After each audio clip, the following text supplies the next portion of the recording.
Hi, everyone.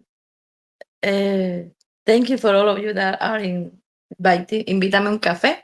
So, this is So Speak, and there's something that today I feel pretty good to talk about it. So, let's talk about it, right?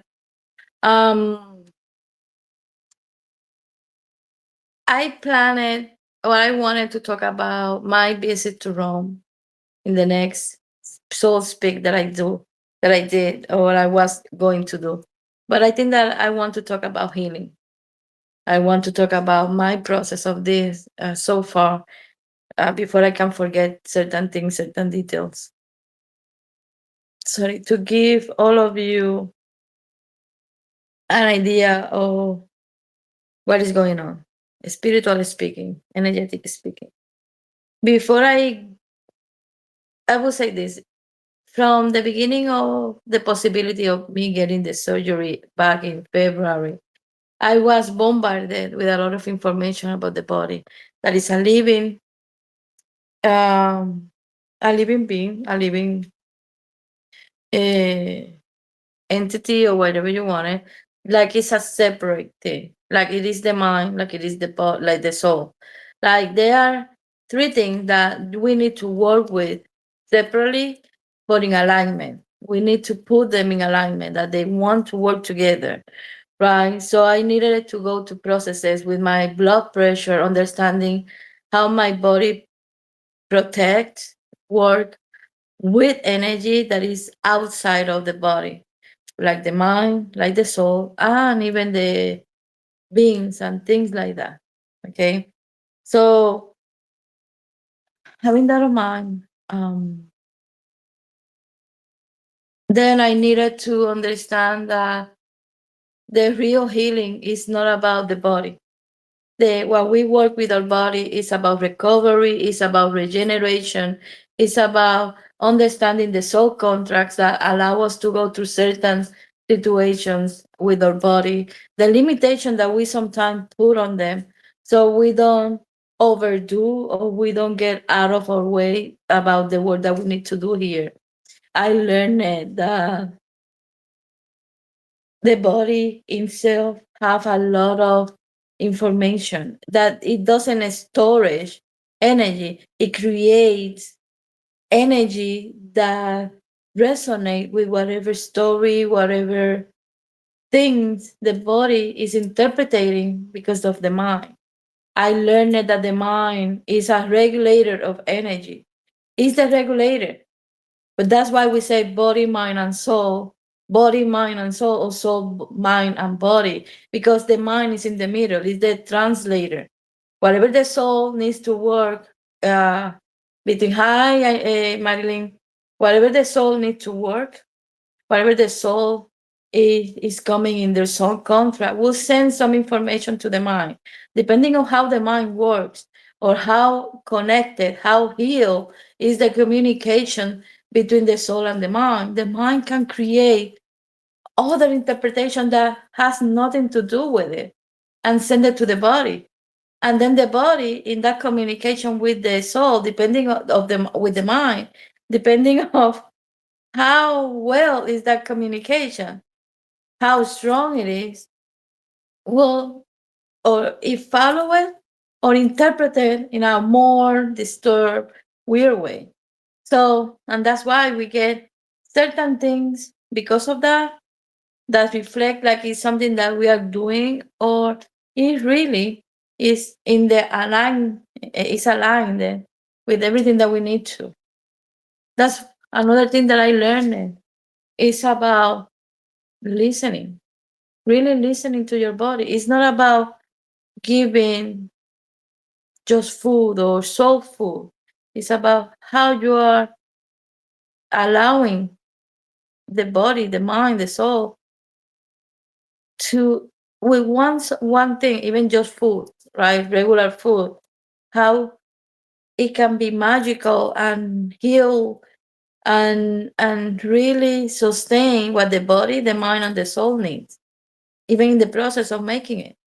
I learned that you need to really know your limits, to that we are not doing things to sustain this journey. Like everything, there are some things in the Occidental, I would say, or the Asian culture, especially about how they work with their energy, with the chi energy that we don't practice, we don't teach our kids to do it. Like Indian culture, how to integrate meditation to listen, not because we want to create things or fix things or make solutions, just because we want to listen, to be guided, to know where we need to be or to do or to work with, to just allow the body, the mind to remind us that everything needs to be in a certain kind of way. We don't practice or we don't really create a good communication with what we eat. We think that everything is a problem. All of those things and even more I've been learning in all of this journey, especially this year. Um, how important is like everything that you do, even the way that you eat, not because of what you are eating, in the way that you are eating it, the connection, the love, the integration, how you are doing even small things like that are affecting the healing process because we don't listen. Um, During my recovery in the hospital, and even now, this is just the 10th day, um, the body is being loud. It's being really loud. The body is being happy, I would say, not because I'm happy, not because of how I feel in the meaning of my mind, my soul, my body, how my body is feeling, how is speaking through. And because of it, the way that I receive, the way that I can connect, you can call me that I'm connecting, is doing.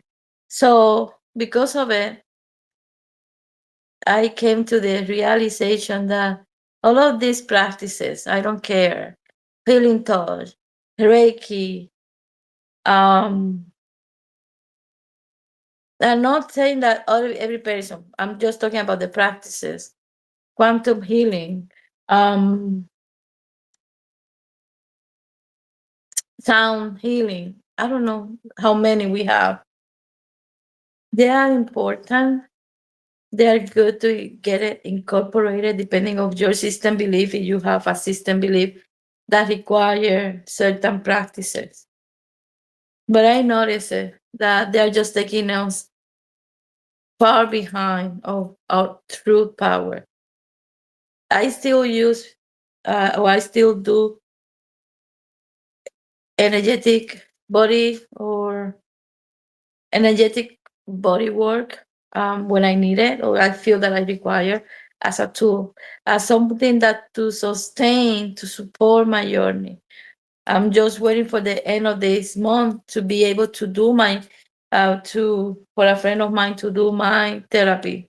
That is going to be important at that moment because it's going to let me know at that point the point of entrance and certain things that I will need to now start doing my full spiritual work and to check how the body is really healing through all of this work. Okay. So with this I mean don't allow these things to be a part of your controlling journey or a way to control your journey. Don't allow these things to determine how you're gonna heal. The most powerful tool is yourself if you listen to your body. Not the energy, no nothing else. Just your body. Your body without even having to do a lot will know exactly how to work if you listen, if you provide to your body what it's asking from you. Food, rest, maybe a little bit of massage, taking care of a bath, whatever it is. You just give what is needed, what is asking you, and you will see the difference. I promise you will see the difference if you listen. Um, in a personal kind of way, this journey has been the final step of a long, long integration. a long, long transformation. The way that I feel now, how I connect, what I receive is amazing. But because we don't know how, or we don't, even for myself, I didn't know how important certain practices are, it's taking me a lot of more pain, right? Or what it should be. But if each one of you start listening, start giving yourself no techniques, no, just listen and play with your body, allow it. All of the capabilities and capacities can grow so much. And the changes that you will feel, how your mind will start reacting because your body is changing. Your body is now speaking its truth. The mind will try, like, yes, it will be a war there, but it's a war that all of you are winning, even that you feel that you are losing, because your mind will need to align with your body and this and your soul, and the soul will align with your body, creating better ways for you to receive and be. But still, you need to work with yourself. You need to let go. You need to surrender. You need to allow a lot of things to go away. Um, Sometimes it's just to numb the mind and just go, and things like that.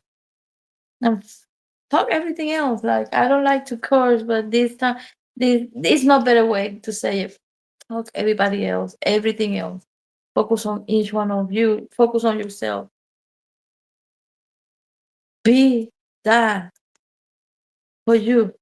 Be that a as for yourself, to protect your energy, to protect your body. You don't have to be rude. You don't have to. Everything is with love, but love can be taught, because that's the kind of love that you need to put for you to be able to protect yourself. Okay, so I would say that if something this journey is been showing me is that everything is possible if we don't mess with our soul contract about our health. No matter what it looks like, it's not going to happen. By I mean, my uterus so far, the reason that I get my uterus out was because of my anemia. I've been suffering from anemia since I was born, and then it got complicated because I developed another anemia. So I have two anemias running hand by hand, and the uterus start being the complice. It start being the one that were allowing certain things to happen, allowing, like, giving fuel in certain things, just because I didn't listen in some point and didn't work with it. So that was the reason. At the end, even the anemia was like, hey, something is wrong. Maybe you need to check. So at the end, out of nowhere, without no hurry, no pain, no nothing, I needed the surgery. That was back in February.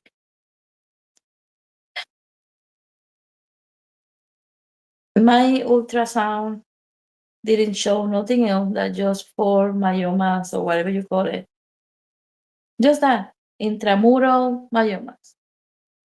So everything was fine. Okay, we understand now why you may have some blood issues when you are menstruating and things like that. My pathological, or my results after studying my uterus reflect so much damage that I don't know how to explain it. It was so big, full of not just myomas, fibromas, leiomas, inflammation, um, kind of like saving blood, endometriosis, like inside, in between, in the fallopian tubes, like I would say like it has everything to become some kind of cancer. I would say that. But because it's still I didn't do a lot of these healing practices when I got pain in my uterus, I didn't try to fix it, but I was trying to heal it with my own self, even that I wasn't really listening. My body, in some kind of way, because it was in some kind of way aligned with my path, did whatever it was needed, or at least what it could, even that I wasn't listening.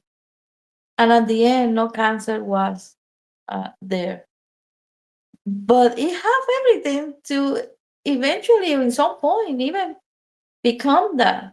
But even in the ignorance of not really doing what it was needed or request or require from me, because I was doing my work, my energy, I did certain therapies like energetic body therapy here and there, but it was focusing in my body. It wasn't focused on specific areas, but because I was trying to be and listen, my body just said like, we are going to do whatever it is to keep you here, to keep you working.